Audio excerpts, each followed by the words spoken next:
अस्सलाम वालेकुम नाज़रीन, आपको बड़ी ख़बर से आगाह करें कि रावलपिंडी पुलिस ने चक्री रोड पर वाक़ 2 हाउसिंग सोसाइटीज़ के मालिकान को गिरफ़्तार कर लिया।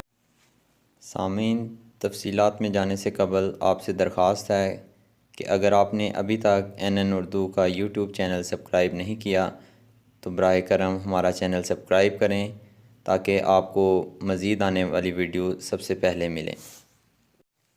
रावलपिंडी पुलिस के मुताबिक बिलूवर्ड सिटी और अब्दुल्ला सिटी के मालिकान नईम एजाज और ताहिर अज़ीज़ को इंक्वायरी के लिए SP सदर के दफ्तर तलब किया गया था, जहां पर दोनों फ़रीक़ैन ने एक दूसरे को संगीन नताइज की धमकियां दी। इंक्वायरी के दौरान SP सदर ज़ियाउद्दीन अहमद, AC सदर, ASP सदर सर्कल और दीगर पुलिस अफसरान मौजूद थे। ज़मीन के तनाज़ा की इंक्वायरी के दौरान दोनों फ़रीक़ैन ने पुलिस और ज़िली इंतज़ामिया के अफसरान के सामने एक दूसरे को संगीन नताइज की धमकियां देना शुरू कर दी। तर्जमान रावलपिंडी पुलिस की तरफ से बताया गया है कि दोनों फ़रीक़ैन के झगड़े और धमकियों से नुक़्स अमन के ख़दशे के पेश नज़र दोनों फ़रीक़ैन को गिरफ़्तार किया गया है।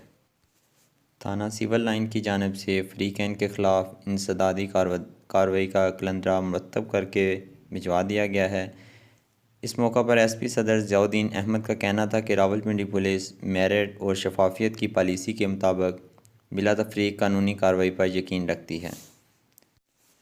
याद रहे कि दोनों हाउसिंग सोसाइटीज़ में अरसा दराज से ज़मीन के मामला पर झगड़ा चल रहा है और बाज़ औक़ात दोनों फ़रीक़ैन की तरफ से फायरिंग के भी वाक़यात पेश आ चुके हैं, जिसकी वजह से इलाके में खौफ व हरास की फ़िज़ा कायम रहे।